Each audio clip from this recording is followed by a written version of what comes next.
Hello, my name is Elizabeth, and today I want to show you how to shorten or lengthen a sweater after you've finished it and realize that the length is not the desired length that you wanted.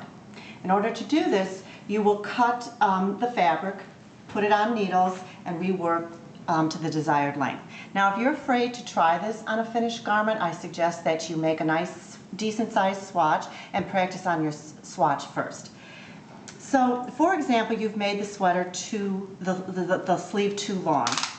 You want to shorten it. Let's say you want the finished length to be 14 inches. So measure and place a marker at the 14 inches. But we don't want to cut here because we need to backtrack to include for the ribbing. I know this ribbing is 3 inches, so we'll put another marker here, and this is actually where we'll make our first cut. And then if you've made the sweater too long, or if you've made the sweater too short, and you just need to cut here where the cuff joins the body of the sleeve. Now, in my case, what I've done is I actually bought this yarn a while ago, and I, of course, started it and put it away for a very long time, and now the yarn is no longer available. And I tried to find it online and was not able to.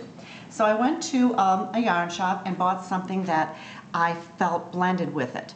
Now, this is a cardigan, but I didn't want to just put the purple at the ribbing in the front and the collar where I ran out.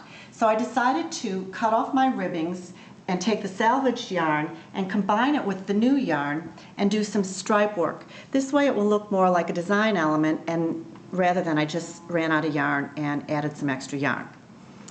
And you can see the way I've done this, you can't even tell that I have cut off the ribbing and reworked it. It also doesn't show on the back either. It's just a seamless look that no one would be able to tell that you did this as an afterthought. Now, in order to do this, you need to come to the place where you've decided that you need to cut and just take a snip. And as I said, if you're afraid to do this, then please use make a swatch and practice first. But then you just take your finger and you want to unravel the yarn until you get to a loop. So here's the loop, and I'm going to place it on a needle. Now I'm going to keep unraveling with my finger into the next loop. And I'm going to continue across the way until I have picked up all of the stitches.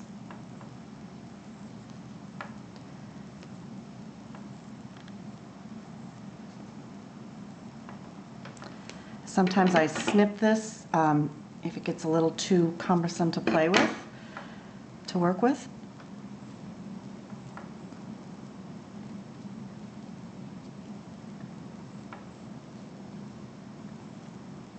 And just continue on until you have all of your stitches picked up. And then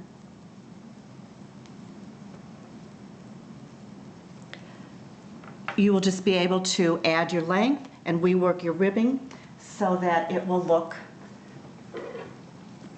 like this. The only thing I want to caution you is, because this is a cuff, you're going to need to have a nice elastic bind off, or you won't be able to put your hand through your sleeve. You can achieve this by two methods. First of all, you could take a much larger needle size and bind off, but I find that sometimes that looks sloppy. So what I prefer to do is to use an elastic bind off, and it's very simple. First of all, whenever you bind off, you should always bind off as the stitches face you. So this is a knit one purl ribbing, so I'm going to knit my first stitch. My next stitch is a purl, so I will purl that stitch. Then I'm going to come in through the back and loop both of them together and knit them together. Now my next stitch is a knit, so I will knit that, come with the left needle, insert the needle in both the stitches, and knit them together through the back. Then I'm going to purl. Again, loop both the stitches and purl them together. You'll continue across the way until you bind off all your stitches. And again, you would work your stitches as they face you. If you did a purl to, knit to ribbing, you would bind them off accordingly. And to show you again what this looks like, it gives a nice finish and it has a nice elasticity, and no one will ever know that you made a mistake. And I like to do this because I like to find as many methods that I can so that I don't have to rip out the entire garment or have to give it to someone because I've made a mistake. If you have any questions, you can contact me on my website, which is www.theknittinggoddess.com. Thank you, and I wish that you make very few mistakes that you have to correct.